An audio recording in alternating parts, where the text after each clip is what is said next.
Oaks, a house in the country which I rented for the summer. As an author, I write tales of mystery and murder. But the things that happened in this house were far more fantastic than any story I've ever had published. I brought a staff of servants from my city apartment, and my maid Lizzie Allen, who had been with me nearly 20 years. Lizzie? Yes, Miss Cornelia. Is the car ready? It's at the door. Look, Miss Cornelia, them servants you brought from the apartment are talking about walking out on us. Really? Well, I know they don't like it here, but I didn't think it was that bad. Well, they've been hearing things about the killer that the police call the Bat and the murders that he committed here this past winter. Now people are saying that he's back again. Well, how can they be sure of that? Has he committed another crime? No, not yet, but that ain't saying that he won't. Here's something else. You've heard about the bats they have here. Animal bats, the kind that fly. Yes, yes. Look what it says in this magazine. This is a report from the State Health Department, and it says some of them bats is rabid. Well. And that ain't all. Now there's a rumor going around that it was the bat himself, the killer, I mean, that released the rabid bats in this neighborhood. Oh, that's ridiculous. Well, the housekeeper, the cook, the butler, and the upstairs maid don't think so. Well, I can't help but they think. If hysterical nonsense like that can scare them out of their good jobs, it's their loss, not mine. Come on, Lizzie, I've got to get to the bank.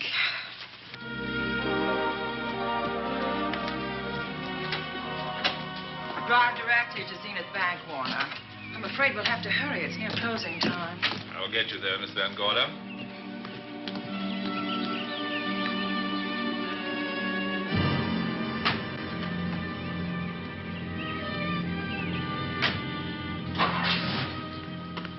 Thanks again. Miss Van Gorder. How do you do, Mr. Barry? How are you? I'm very well, thank you. You remember Lizzie Allen? Of course. Hello, Miss How Allen. do you do? So you're spending the summer with us again? Yes, yes. I've leased the Oaks, the home of your bank president, John Fleming. I heard you had. I was surprised. Why? Is there something the matter with it? No. I was surprised because Mr. Fleming said he would never rent it. Oh? Well, I rented it from his nephew, Mark Fleming, who has the real estate office here. He said his uncle would be gone the entire summer. That's right. Mr. Fleming's in the North Woods now with his physician, Dr. Wells. Oh, pardon me.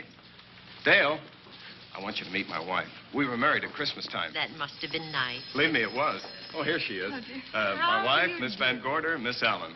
How do you do, Mrs. How do you Bailey? do? Cornelia Van Gorder. Yes. Oh, well, I've read every murder mystery you've ever written. I just adored that weird one, The Private Morgue of Dr. X, even though it gave me the shivers.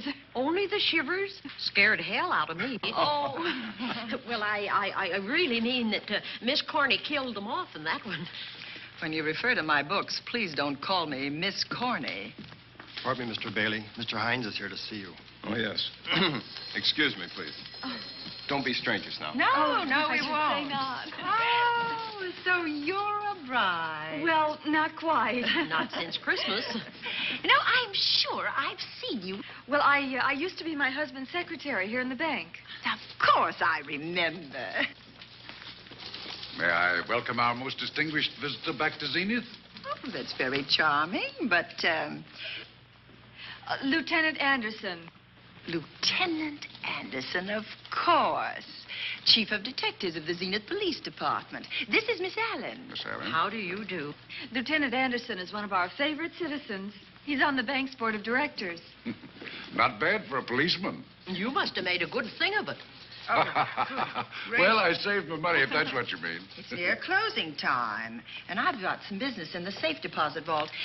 Please come and see me, Mrs. Bailey. Oh, I'd love to. And you, Lieutenant. Thank you. Goodbye. Goodbye. Nice to meet you. My, what a charming woman. She moved into the Oaks just the other day. That house is a proper setting for a writer of mysteries. Oh, it certainly is. Vic, what's the matter? Come in here, both of you.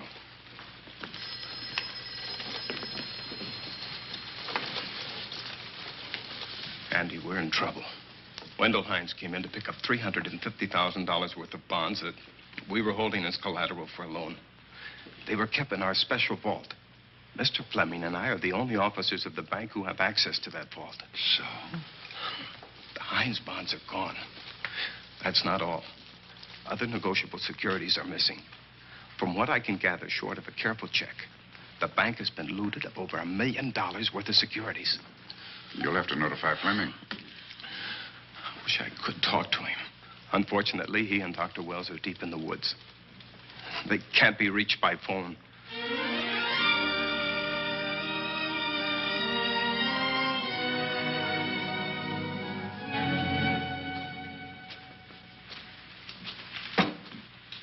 What is it?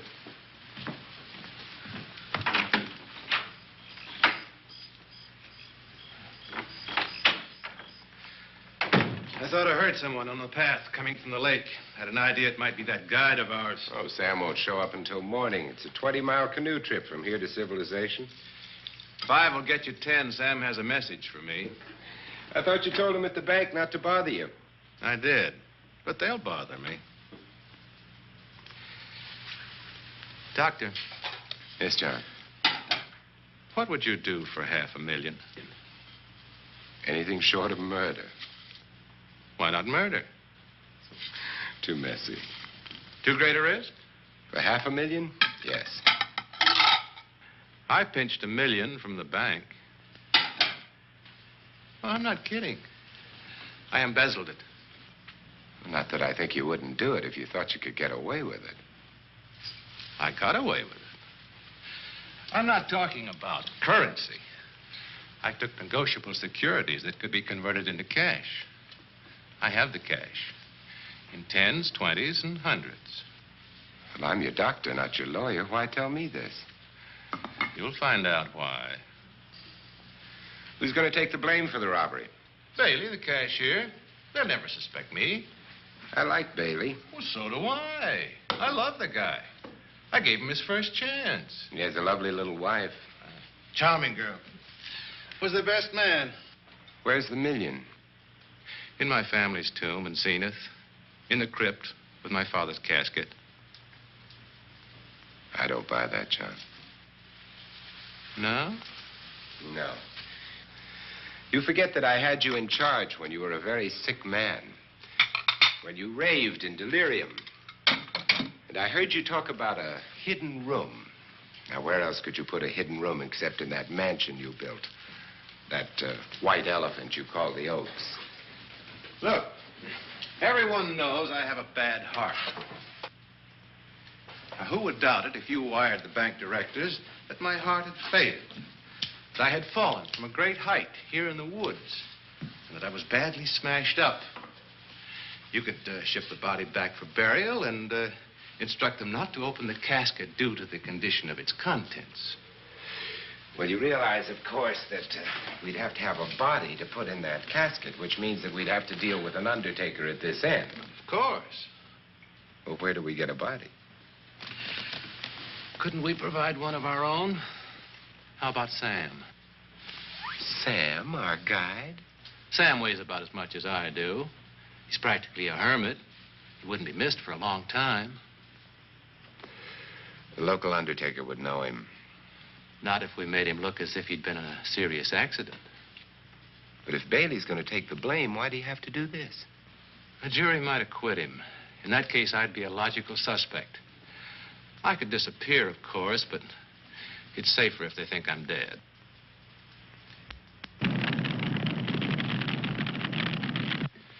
What if I don't go for this deal? In that case, it would be too bad. You mean you'd kill me? What else could I do? Now that I've told you about the $1 million, I'd say you were shot in a hunting accident.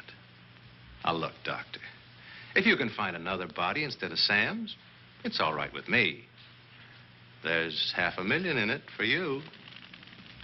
I'll do my best. I smell smoke. So do I. What's that noise? Look, Doctor, the woods are on fire. It's It's coming this way. We've got to get out of here. Out the back way. We will. As soon as I provide that body we were talking about.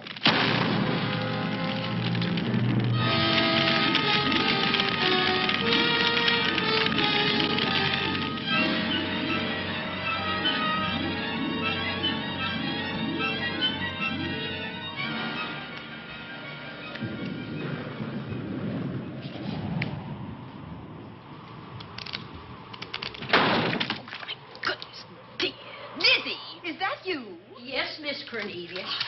There's a storm coming up, and it's gonna be a snorter. The wind nearly blew the door off its hinges. Well, that noise blew my game higher than a kite. I think I've lost some of the cards. Oh, I'll get them for you. Oh, I see you found the paper. Drat that paper boy, scooting by on his bicycle, just chucked it into a clump of bushes and let it go at that. For land's sake, Mr. Vic Bailey's been arrested. Oh? I think. Victor Bailey, vice president and cashier of the Zenith Bank, was arraigned before United States Commissioner Alvin Fielding, charged with the embezzlement of over $1 million. I can't believe Vic Bailey had anything to do with that robbery. Oh, well, I see our landlord is home again. Landlord? Mr. Fleming. Dr. Malcolm Wells is back in town with the body of John Fleming, president of the Zenith Bank, who was killed in a forest fire. Mr. Fleming will be laid to rest in his family's tomb on Friday. And I hope he stays there. Well, why shouldn't he? Well, this is his house. And ever since he died, some funny things have happened here. For instance? The housekeeper, the cook, and the butler said that they heard strange noises at night. And the upstairs maid swore that she met a man without a face coming up the back stairs. Oh, so that's why they quit and left me to run this place without a staff. They didn't tell you, Miss Corney, but the truth is they were scared to stay. But you're still here, Lizzie. Haven't you seen anything? No.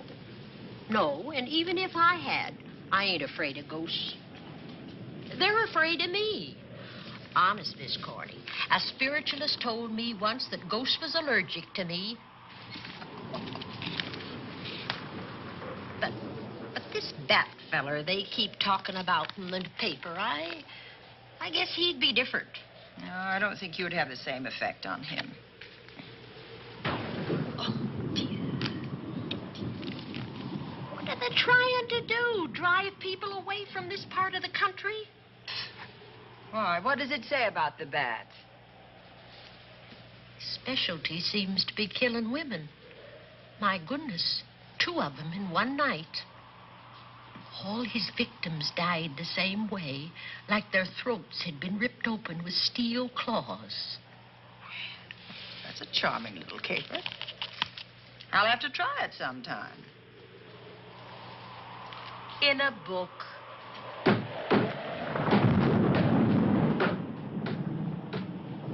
That ain't nothing, just something bumping against the house.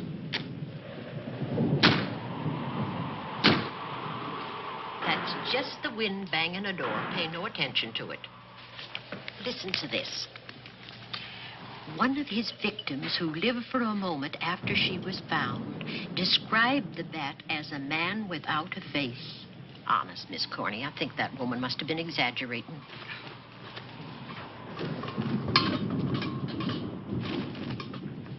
That's just that heavy tapestry at the top of the stairs. I know. I've heard it before on a windy night. That sounds as if there was someone on the stairs. I know there isn't. At least there shouldn't be. There ain't. Them's just the noises you hear in any old house on a windy night. It says here that the bat never leaves no fingerprints. That's understandable. Having no face, he probably has no fingers either. Lizzie!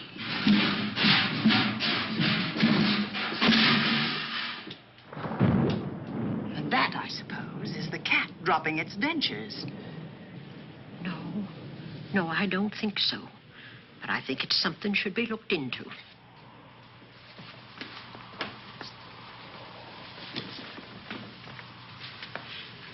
Now, who chucked him down here?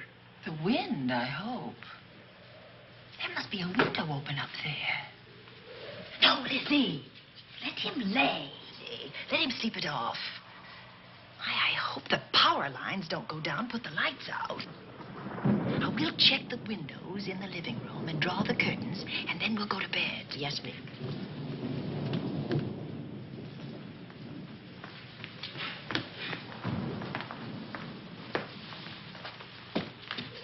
I won't be a minute.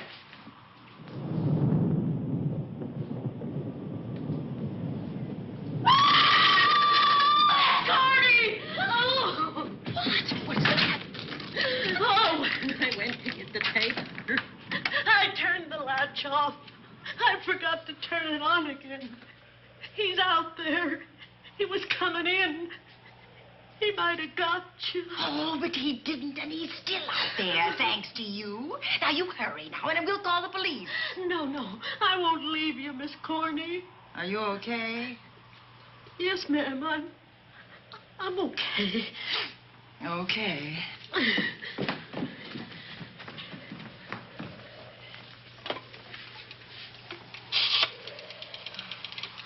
Operator? Give me the police department, please. Zenith Police Department. This is Cornelia Van Gorder. I'm living at the Oaks. We know about that, Miss Van Gorder. Just a moment ago, a man tried to force his way into this house. You're not alone there, are you? What about your servants? Well, I have none except my chauffeur, and he's away. He won't be back until the morning. Now, there's only 2 of us here tonight, and we're going to lock ourselves in my room. Now, if any of your men see anything, will you have them call me? I'll send officers over there right away. Well, thank you very much. Come on, Lizzie. We're going to sleep in my room.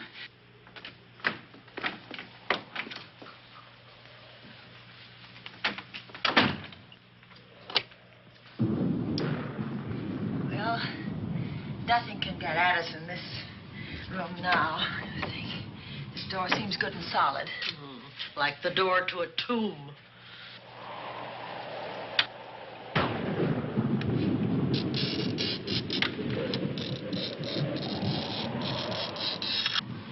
I think that couch will be comfortable. There's some extra bedding, you know. Yes, ma'am. Closet. Let's see now.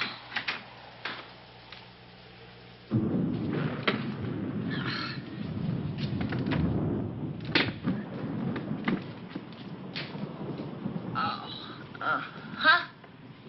No bolt. Well, that's not so good.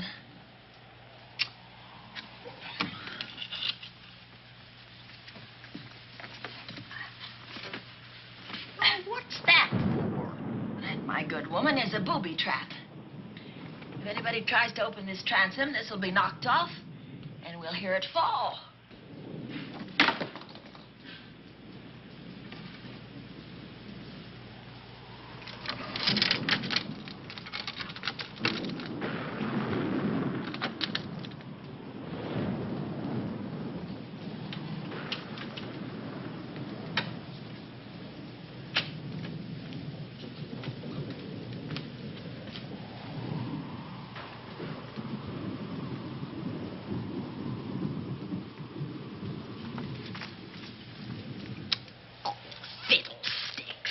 I forgot my night things, my robe, my gown, and my slippers.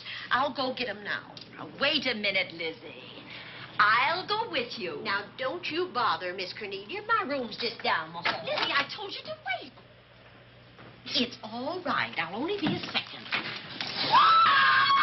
Get in here. Get in here.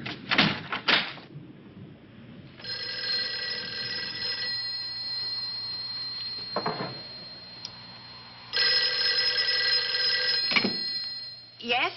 Miss Van Gorder? Yes? Zenith Police Department.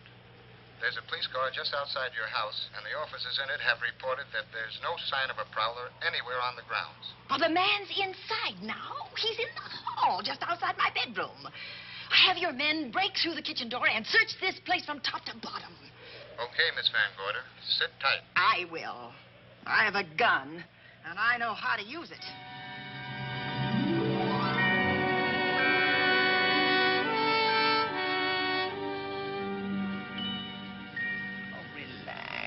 Relax, Lizzie. The police did a good job. They couldn't find anybody in here. We both saw him, Miss Cornelia. All right. So he got away. But there are men on guard outside, so just try and get some rest. There's nothing can get at us here.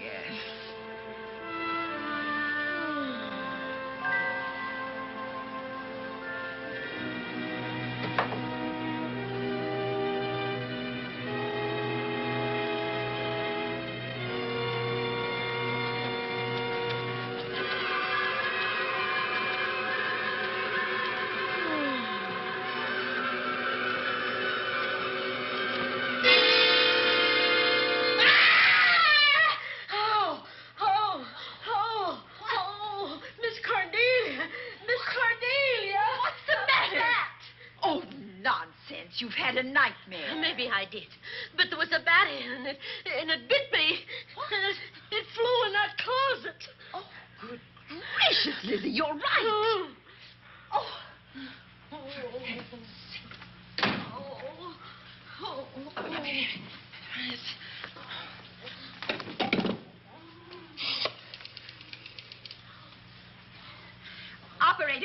Operator, will you get me Dr. Malcolm Wells' office, please? No, I don't know his number, and I have no phone book up here, but this is an emergency. Will you connect me with his office, please? Oh, dear, I'm going to get the rabies. Hello? Dr. Wells' office? This is a call service. Dr. Wells is out at the moment, but if you'll give me your name and number, I'll try to locate him. Well, this is Miss Van Gorder of the Oaks. My maid has just been bitten by a bat that may be rabid, and she must have treatment as soon as possible. And I was told that Dr. Wells was the nearest physician. I'll try to find him for you, and if I can't, I'll send you another doctor. Oh, well, thank you very much. Oh, he's out on a case. Oh, I hope it's not a delivery. A baby, I mean. They can be terribly complicated. It never bothered me none. Oh, Lizzie, you never had a baby. Of course I didn't. That's why they never bothered me. Oh, does it hurt, huh? Little.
Dr. Wells? Are you there, Dr. Wells? Are you there, Dr. Wells? This is the operator. Your call service is on the wire. It's an emergency. This is Dr. Wells. This is your call service, Doctor. Oh, hello. I was just doing an experiment. I left the receiver off. That's what I thought, but I kept trying. Miss Van Gorder at the Oaks called and said that her maid had been bitten by a bat, and she's afraid it might be rabid. What? Oh, all right.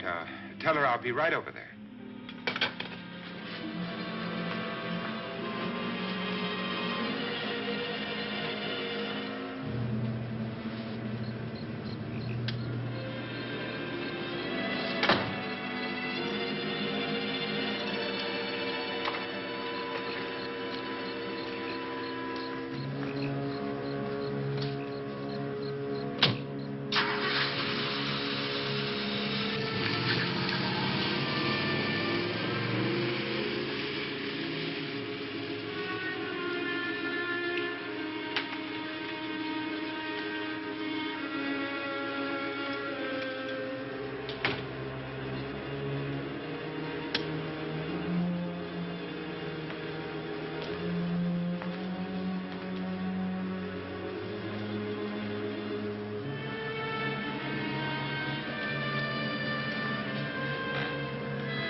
Who's there? Dr. Wells. Come in. Good evening. Oh, I'm so glad they found you, Doctor. Well, I reached my office shortly after you called. How is your maid? Is she in any pain? No, she doesn't seem to be. Did the bat get away? No, I believe it's still in my bedroom. Oh, good. I'll want to examine it. There you go, Miss Allen. Now you feel better? Doctor, have I got the rabies? Well, I can tell you better after I've examined the bat's brain under a microscope. That thing's got a brain? Oh, you'd be surprised. Well, where is it? I think the little darling is in that closet. Oh. You know, it's a pity you leased this house, Miss Van Gorder. Why a pity?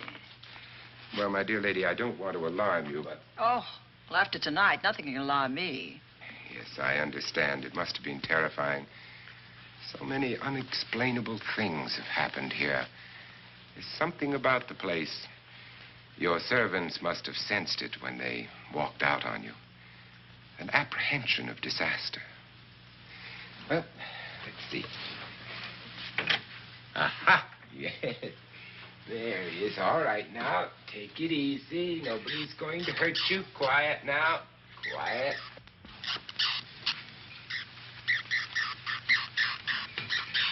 And he looks quite normal. Doesn't seem to be sick at all. Oh, ain't that nice? I've been worried about him. Well, you should be.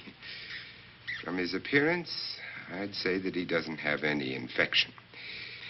In which case, you've had a narrow escape. Now, you take one of those tablets I left for you, and I'll guarantee you a good night. And I'll drop in on you tomorrow. Oh, thanks for everything, Doctor. Now, don't worry. I can find my way out. Oh, I know you can, but do let me help you. Oh, don't forget that once I'm gone, you'll have to climb those stairs alone. Oh, I'm all right. I'm armed now. Can you shoot one of those things without shutting your eyes? Oh, Doctor, there are guns in every book I've ever written. I don't write about things I'm unfamiliar with. Lock the door, Lizzie. Good night. Yes, ma'am. Good night, Doctor. Accident? No, the wind blew him down. Oh. I think. Oh. Did you know that young Mark Fleming leased you this house without notifying his uncle? No, I didn't. Well, it doesn't matter now. John Fleming is dead, and Mark's his heir. But if John were alive, he would warn you to leave here, Miss Van Gorder. Really? Yes. It's been a tragic place for anyone who ever lived in it. Well, good night. Good night, Doctor. Who's out there? Nobody you need worry about, Doctor. Oh, it's Andy. That's right. Oh, good evening, Miss Van Gorder. Good evening, Lieutenant. Somebody sick here? My maid was bitten by a bat. Oh? A rabid bat? Well, I'll know for sure when I get to my lab. I caught the bat. It happened indoors? In my bedroom. Yes. How'd it get in? Well, there are many ways a bat could get in a house. You ought to know. I spotted this hole in the window the minute I got here. Why? That's where the two-legged bat got your door open. Miss Van Gorder told me that she phoned headquarters at Zenith. Yes, I phoned twice. The second time was after the prowler got in the house. Weren't you at headquarters, Andy? No, but they contacted me. An officer came and searched the house from top to bottom, but they couldn't find the bat. You better have this window fixed tomorrow. Oh, yes, I certainly shall. Listen, I'd better be going. I'm due in surgery at 8 o'clock in the morning. Good night. Good night, Doctor. There'll be a man patrolling the grounds all night, Miss Van Oh, Gorder. thank you. And nobody inside, Andy? Why should there be? Well, how do you know but what the bat is hiding somewhere in the house? I'm quite sure he isn't in the house, Doctor. Not now. Good night. Good night.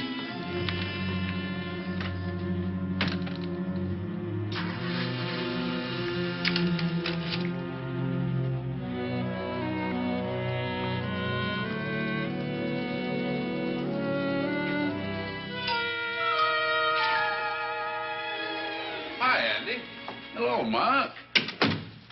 Well, congratulations.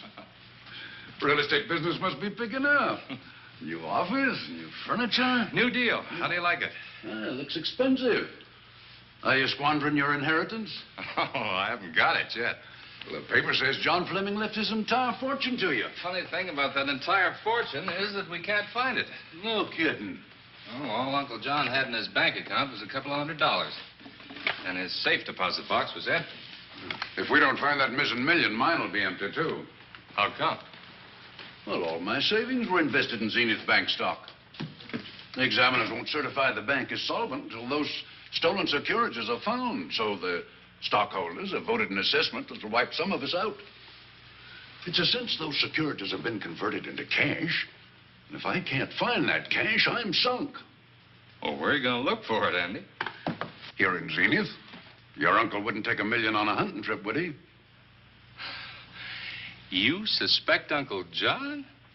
Why, Andy, he founded the Zenith Bank. That'd be like robbing the family tomb. You think he wouldn't? Well, besides, Vic Bailey's fingerprints are all over the vault. Now, they didn't find any of Uncle John's fingerprints. Because he wiped them off. Can the defense prove that? They'll try to. Judy Hollander, Bailey's secretary, is a defense witness. And they believe her testimony will have a powerful effect on the jury. Oh, well, she has a powerful effect on me. Judy's a doll. Here's the book you mentioned, Judy. It's your newest one. Yes, it's just been published. You can have that copy if you wish. Oh, it's a first edition and you've signed it. Yes, of course. Thank you so much. May I serve tea now, Miss Van Gorder? Yes, please do, Warner. Thank you. Well, I see you've engaged new servants. Yes, of course. Well, how did you persuade them to live in this house? Well, Jane Patterson, my new housekeeper, knows this house better than you do, Doctor. Oh? She worked for John Fleming. And Warner was my chauffeur. Chauffeur turned butler? Incredible. He can play any part at a moment's notice. Did you get a plumber, Warner? No, we can't get a plumber for 3 days, madam. What about that leaking pipe? The basement will be flooded in 3 days. Well, the pipe is no longer leaking. You mean it's dried up of its own accord? No, not quite. I packed the elbow where the water was coming out. Packed the elbow? Oh. Thank you, madam. Now, there's a character. How long did you say that he worked for you as chauffeur? About 3 months. Well, I hope he doesn't have a police record. My dear Dale, it may interest you to know that the last night of his life, John Fleming told me that he loved your husband like a son. If Fleming were alive today, he would be fighting to prove Vic's innocence. Could Mr. Fleming prove his own innocence? Miss Van Gorder, can there be any doubt about it? There will be when Miss Hollander testifies at Vic's trial. Oh? You know something that we haven't heard yet, Judy? Something I saw with my own eyes. She's not permitted to say what it was. My dear girl, I wouldn't think of asking her. But let's assume for a moment that Fleming did steal the $1 million. Now, what would he do about it? Where is it? Hidden someplace where he could lay his hands on it without getting caught in the act. Now, if I was writing this, instead of living in the middle of it, I'd hide it right here in this spooky old house. Under a loose floorboard or up a chimney? If Mr. Fleming had the nerve to steal $1 million, he'd make his plans well in advance. I'd say he'd prepare a place to hide it. Possibly when this house was being built. Now, I rented this place from Mark Fleming, his nephew. I wonder if he'd have the floor plans. I'll ask him. Yes. Lizzie, will you bring Mrs. Bailey the phone? Oh, you ask him now. His number is Summit 7537. Oh, thank you, Lizzie. Summit 7537. Not bad, eh, Andy? That means new business. Now, you see, somebody wants to buy a house. Mark Fleming speaking. Oh, hello, Dale. Well, hang on a minute, honey, while I see if I have him. It's Dale Bailey, all excited. Miss Van Gorder wants to know if I have the floor plans of the Oaks. Now, what would she want with the floor plans? Well, she suggested to me that your uncle might have hidden the bank loot there. Are the plans here? Well, they're somewhere in the house itself. Wait a minute, there is a place where Uncle Johnny might have kept those blueprints. What place? Well, I heard him talk about it a good many years ago. I can't be sure of the exact location. Anyway, I don't think the old boy had the guts to steal $1 million. But if I find those plans, I'll let you know, Andy. Hello, Dale. Look, honey, I haven't seen those plans since I was a kid, but I'll come over tonight and maybe we can find them. Thank you, Mark. We'll expect you. He seems to think they're here in the house somewhere. He's coming over tonight. Well, that's good. Dale and Judy are my house guests for the weekend. Would you like to have dinner with us tonight? Oh, no, thank you. I couldn't. I still have a few calls to make. You know, if Judy's testimony is going to clear Vic Bailey and implicate John Fleming, others may get the idea that there's buried treasure in this house. Don't even mention your testimony until you're actually on the stand. Oh, I won't. That's a smart girl, Judy, and a very lovely girl. Well, good afternoon, ladies. Goodbye, Doctor. Dr. Wells. Come on, girls, let's go.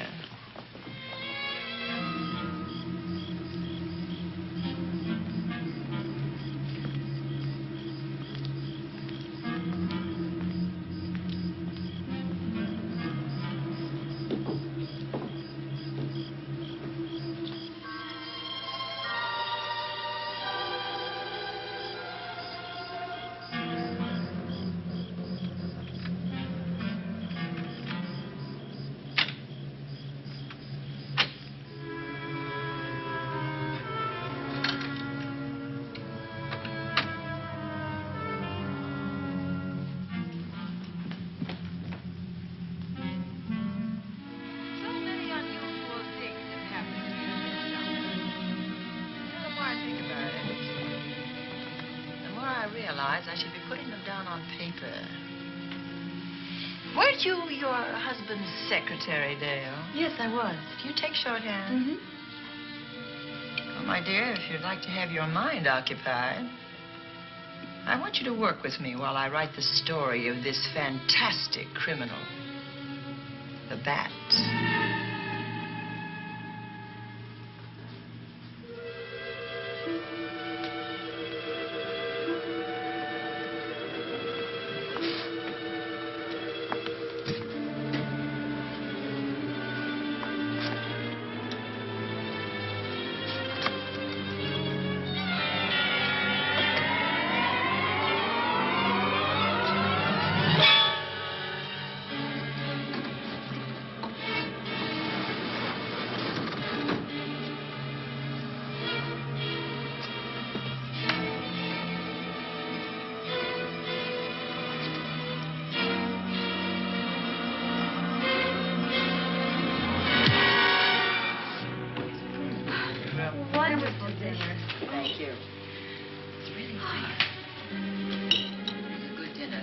As usual. Wonderful.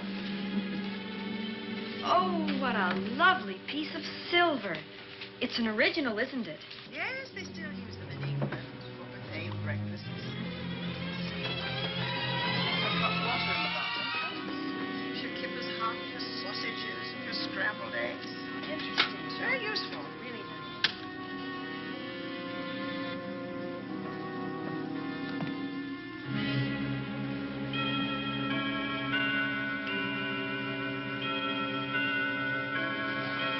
Clock hasn't struck the hour in the last 10 years, if I'm to believe what Mark Fleming told me. Why is it angled away from the wall like that? I don't know. Somebody must have moved it. Lizzie, very likely when she was dusting. Wait a minute. Did you know there's a door in this paneling?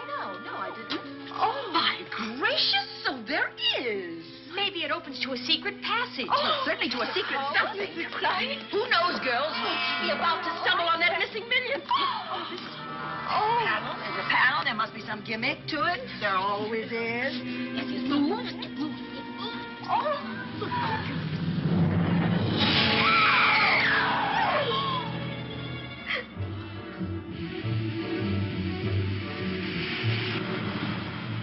Calling car 11. Calling car 11. Proceed to the Oaks in Zenith Township immediately. A homicide has been reported.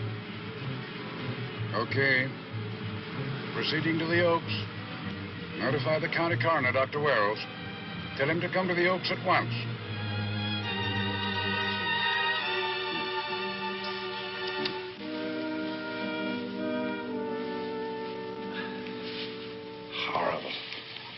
His throat has been torn by some creature with fangs or claws.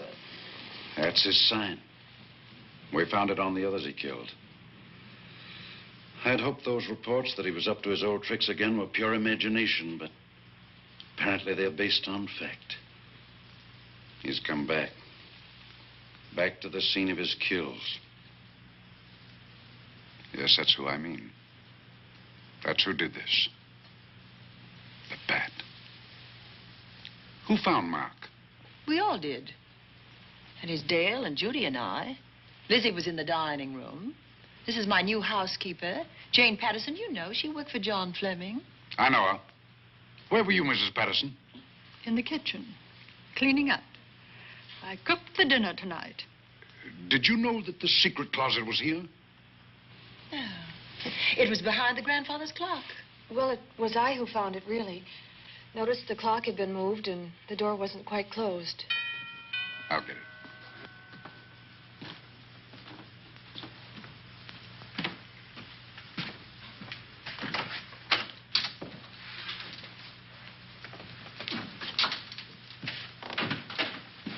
Who is it?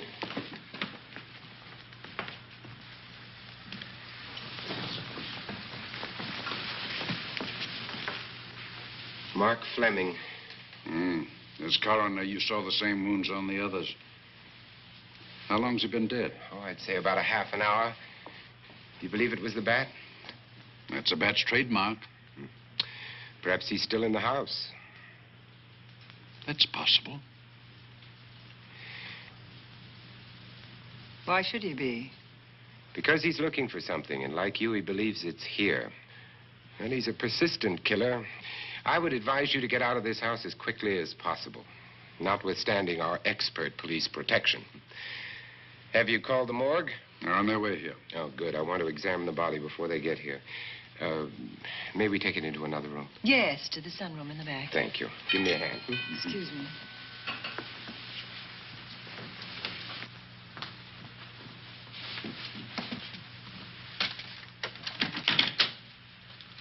Oh, Warner, where have you been? Well, madam, has been an accident? There's been a murder. Mark Fleming, the young man from whom I leased this place, was killed here tonight. They know who did it? Well, they believe it was the bat. I'm sorry I had to use the front door, Miss Van Gorder, but I forgot my keys, and when I rang the bell at the kitchen door, there was no response. Oh, this is Warner, Lieutenant. He's my butler. He was my chauffeur. Why'd you promote him? But it's very difficult to find a butler. They don't like service in the country. Have you been a butler before? I've served in many capacities, sir, but this was my night off, and I forgot my keys. I heard that part. What time did you leave the house tonight? Oh, about 6:30. I had dinner at Wiley's Roadhouse. Can you prove where you spent the rest of the evening? I can try. Try hard. And don't leave the house. I'll get to you later. Very good, sir. I shall be in my room, Miss Van Gorder, if you need me. Yes, Warner. Surely you don't think he's... Warren and I've met before. I can't recall where or when, but I will.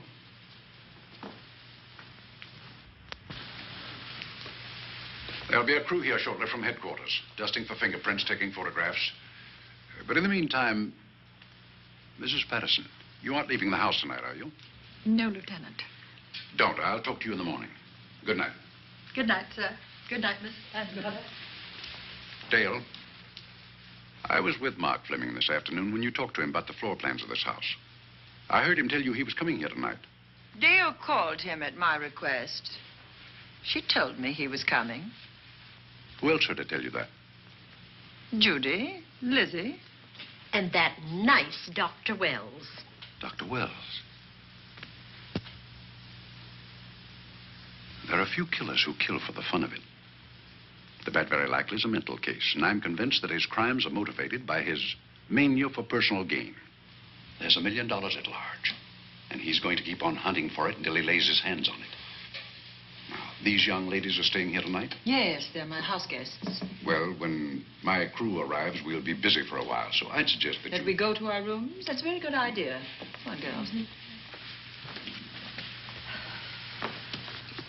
What about a police guard for this house tonight, Lieutenant? You've got one. I'm going to cover this place tonight from the attic to the basement. If the bat makes another call, I'll have a little surprise for him.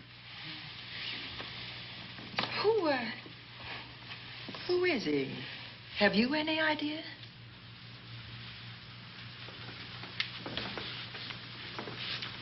He could be anybody. So far, there are clues to his identity, but nothing we could take before a jury. I am afraid we must look higher than the criminal world. He may be a merchant, lawyer, doctor, scientist, one of the pillars of his community. Ladies, lock your doors tonight. Stay behind them. I promise you you'll be safe. Good night. Good night, Lieutenant. Good night.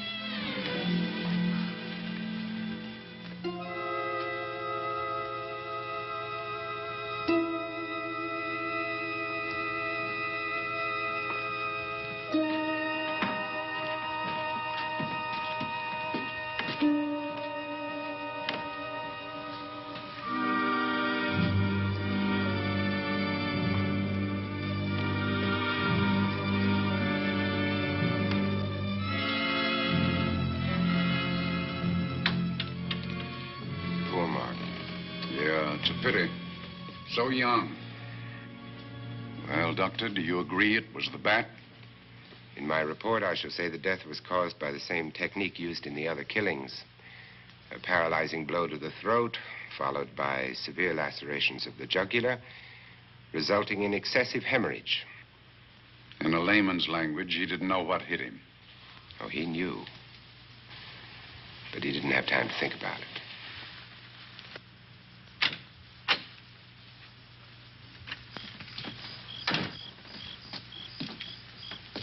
You staying here tonight, Andy? Well, until I check the doors and windows, but I'll be back bright and early in the morning. Neither snow, nor rain, nor heat, nor gloom of night stays these couriers from the swift completion of their appointed rounds. A lot of people are due for a shock when I close this case. Yes, I'm sure they are. Good night, Andy. Don't get hurt.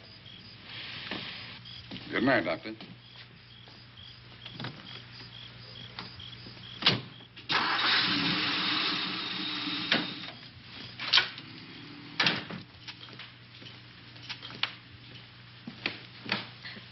You know, I think we'd better let you get some sleep. Oh, Lizzie and I share this room for mutual protection.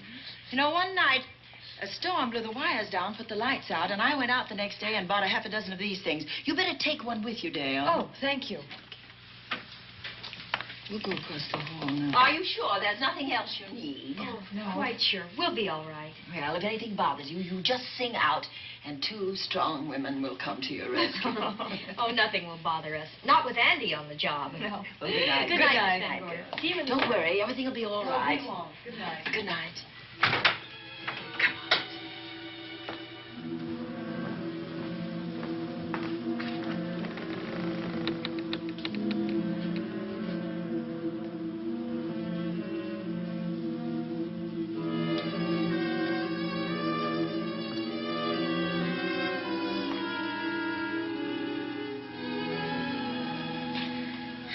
I don't think I'll sleep tonight.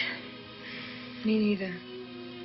All I can see is poor Mark Fleming staring at us. I thought that when people died, their eyes closed, as in sleep. Don't think about it. I'll bet you're thinking about it. No, I was thinking of my poor husband sleeping in jail tonight.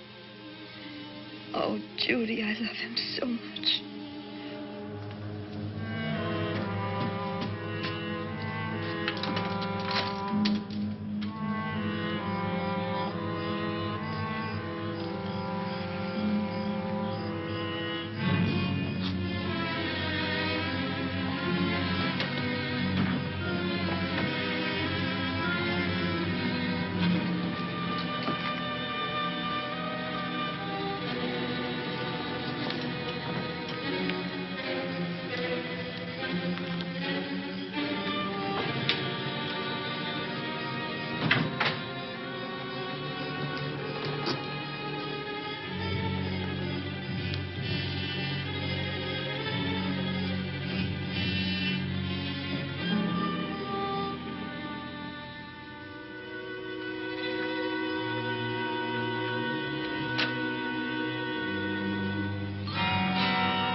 that noise? Oh, I don't know. I kind of fell half asleep. For a moment, I thought it was something from a dream. It's somewhere in the house. Yes, on the floor above. Not directly over us. Probably a room overlooking the driveway.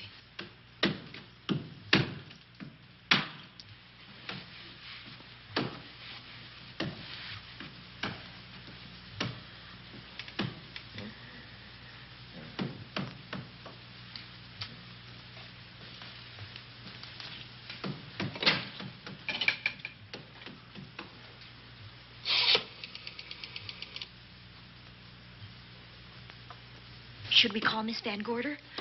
She'll hear it. How can she help but hear it?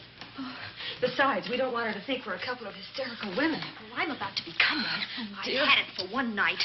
Dale, you're not going out in that hall. I want to know what's happening up there. But Lieutenant Anderson said if we stayed behind our locked doors, we'd be safe. Vic isn't safe locked up in that jail. Oh, but... Suppose that stolen money is in this house. Mark Fleming seemed to think it was. Maybe that's what somebody's looking for. Oh, for heaven's sake, don't you hear that awful noise up there? Now, Libby, you've just got to stay awake. The house phone and the outside phone wires have been cut, and we can't get help. Where's that policeman? Oh, I don't know. Something must have happened to him. Now, go on, get on your robe. Oh, Dale, please don't go up there. I've got to. Think what it could mean to Vic. Now, you stay here. Oh, no. If you go, I go.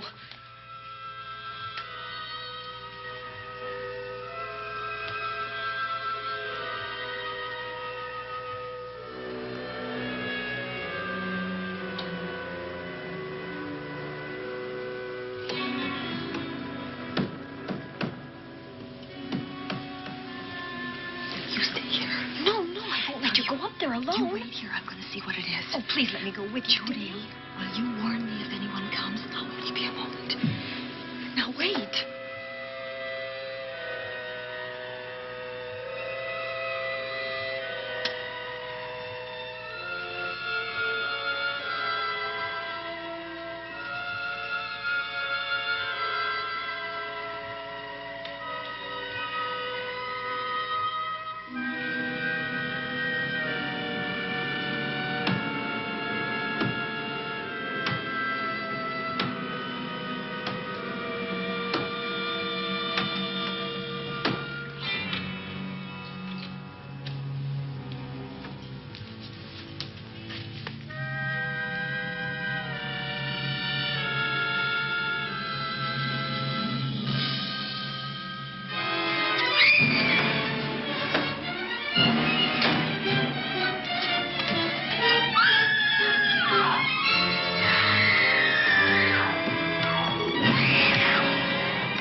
Give her to me. I'll look after her.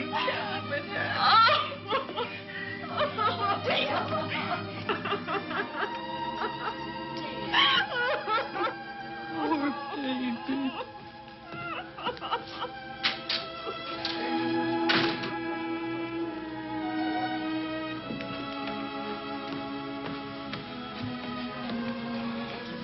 Judy.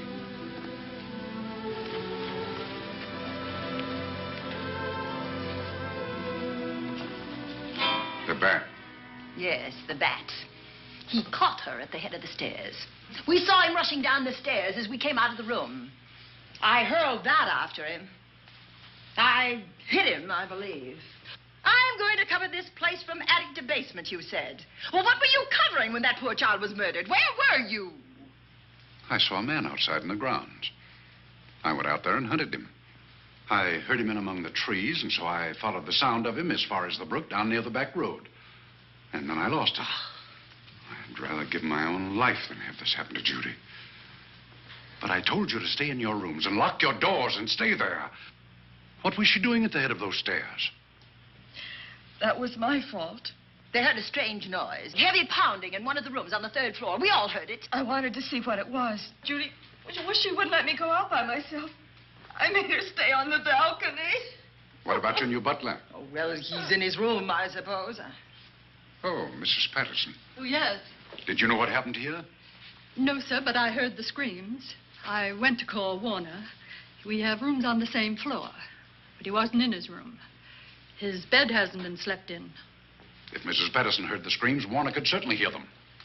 You're quite right, sir. I heard them. Oh, you did? And where were you? Outside in the grounds.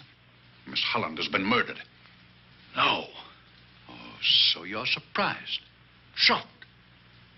Well, I've seen better performances. I remember you now. Your name's not Warner. I've got a circular in my office with your picture on it.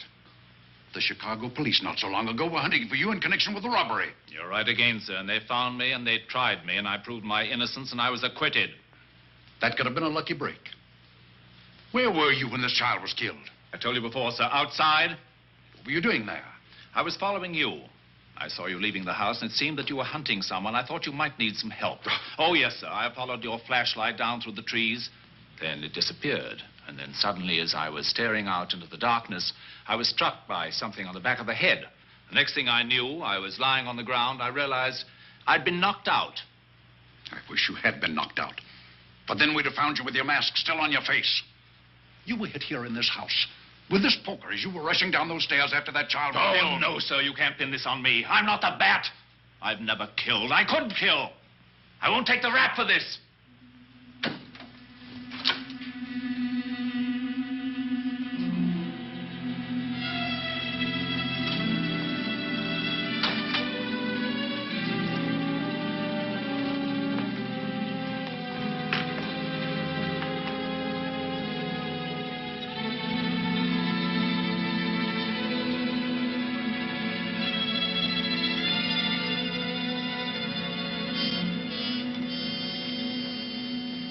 Doctor.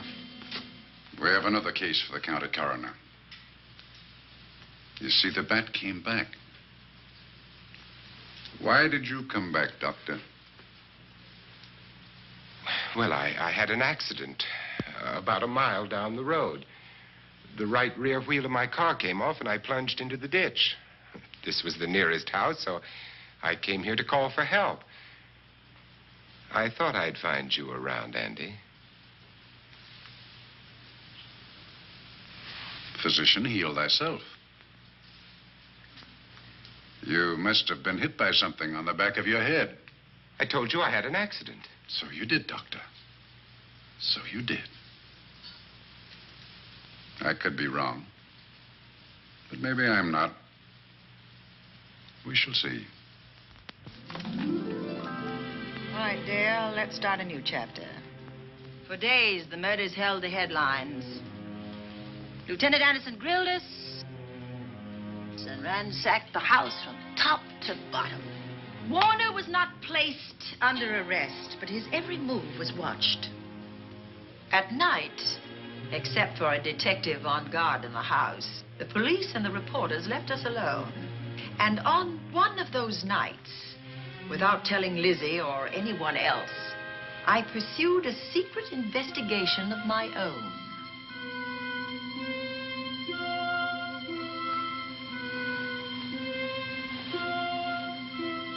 It was in an empty room on the 3rd floor where we kept our trunks and other things.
Put him up, Pat.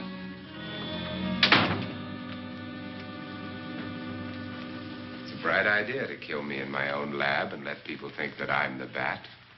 But you had to kill me first. What was it to be, ambush? And clever as you are, you're not smart enough to do that. Nor were you smart enough to find the money, though you came quite close to it. But I know where it is. And when you're dead with that sign pinned on your chest, I'm going to collect it and live happily ever after. He destroyed himself. How true that will be. Well, goodbye, Bat. Here's a serum that will heal you whether you're rabid or not.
Something's wrong.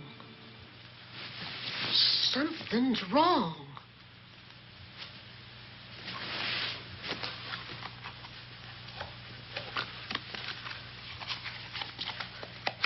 Miss Cornelia!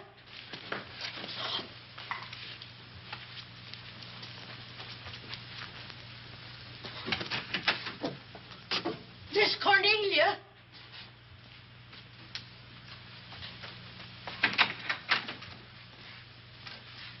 Now, where would she be going at this time of night?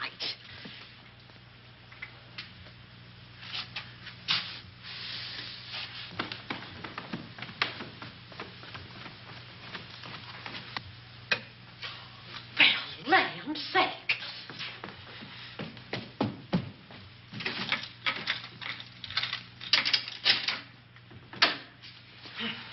I never. Oh. Mr. Davenport. Mr. Davenport. Oh, a fine thing. The door unbolted, the chain off, and you asleep on the job. Wait till Lieutenant Anderson hears about this.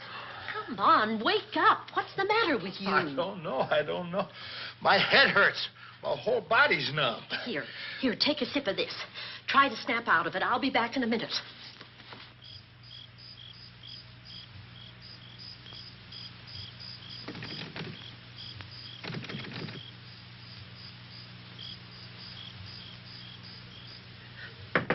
Hurry, will you? It's Lizzie.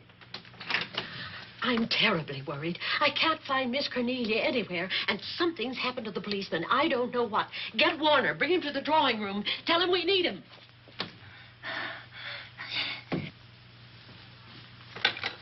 Are you all right now? Yeah, I'll be all right in a minute.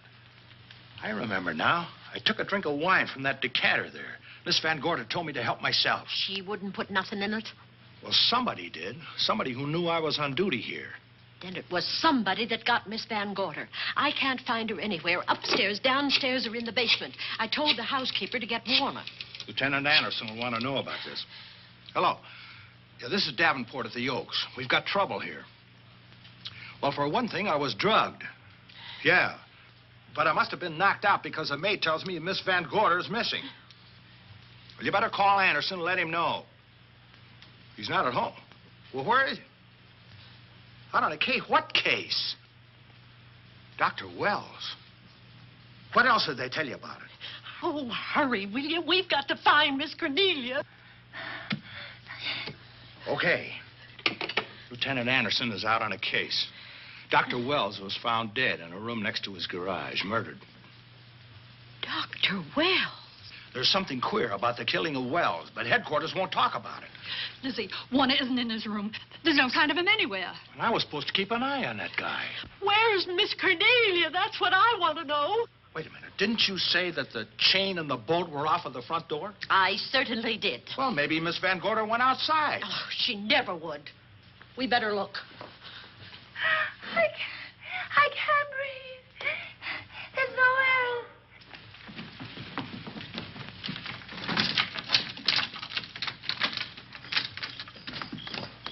Miss Cornelia. Oh, Miss Van Miss Gorder. Cornelia. Miss Cornelia. Miss Van Gorder. Look. There's a light in that room on the 3rd floor. Were you up there tonight? Well, of course I was, but I turned the lights out before I came downstairs. Then Miss Cornelia might have turned them on again. That's why we're going to look first. Come on.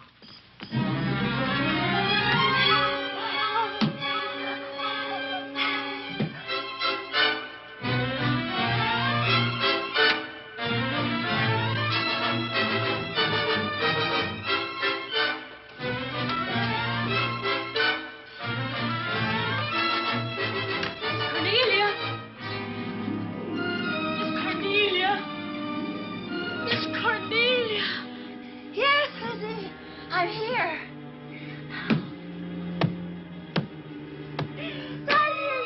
Come to the mantelpiece.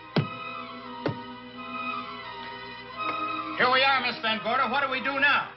Over the mantel, there are 5 panels. Strike it with your hand.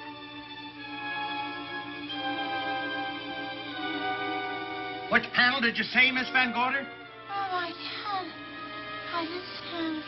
Miss Van Gorder, which panel? We couldn't hear you. She said strike it. What difference does it make which panel? Strike them all. Look.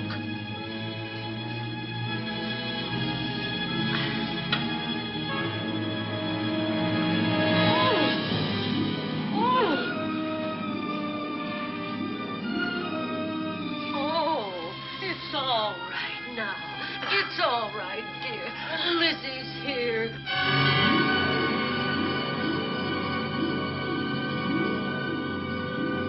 Feeling better? Yes, much better. We'll take you to your room. Oh, no, you won't. I'm going to stay right here. I'm quite all right. Oh, how blessed it is to breathe without an effort. You know, no one knows how sweet the air can taste until someone shuts it off for a moment. That room is just like a box. When the mantelpiece closed, it seemed like all the air was drawn out of it.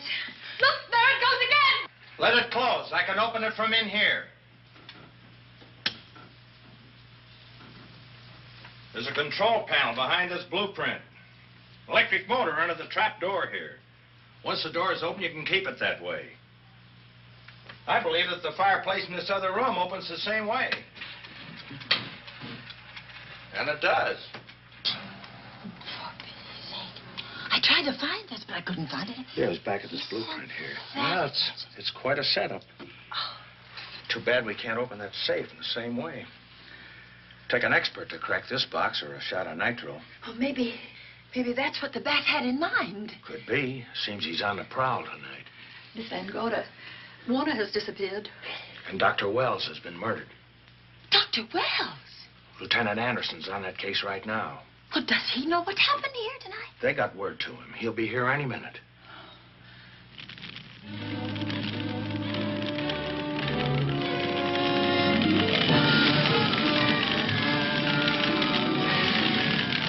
What's that noise? Miss Van Gorder, the garage is on fire. Scott, look at that.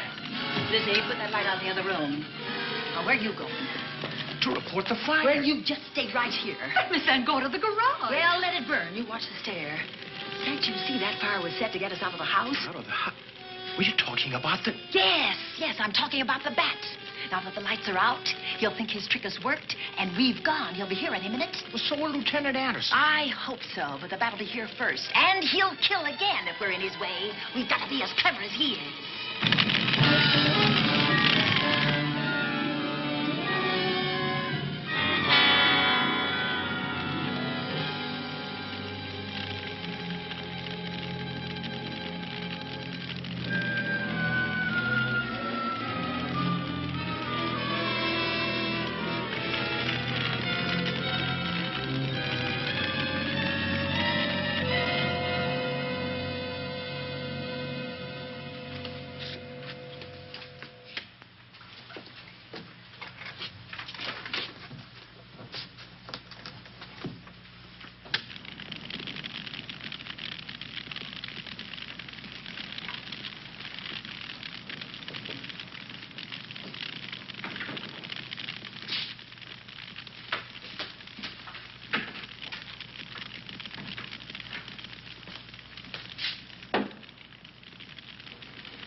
You'll be safer downstairs. I'll take care of you. Well, the others can go, but I'm going to stay right here.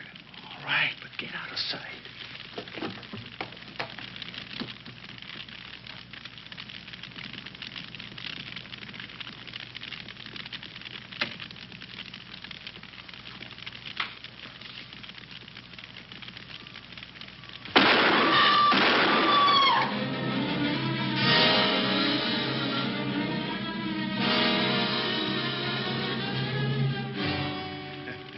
Let's face it, ladies, and get it over with. Others have seen my face before they died, but I'll have to deny you that pleasure. This would make a good scene for your book, Miss Van Gorder, but I'm afraid you'll never write it.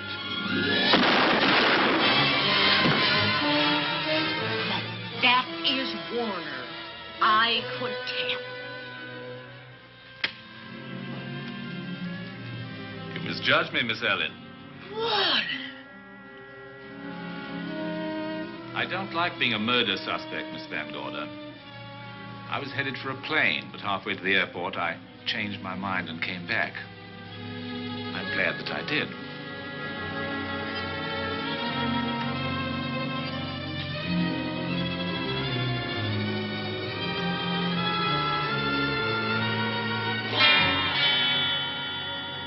Why, it's Lieutenant Anderson.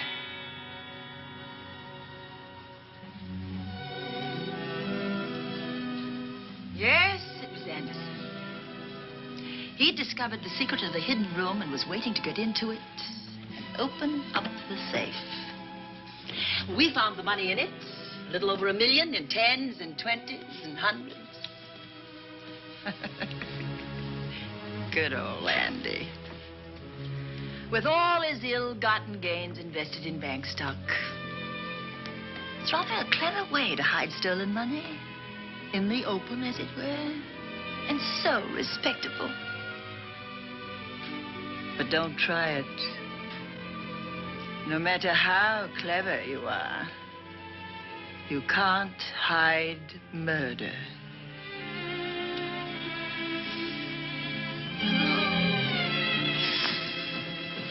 Well, that's it, Dale.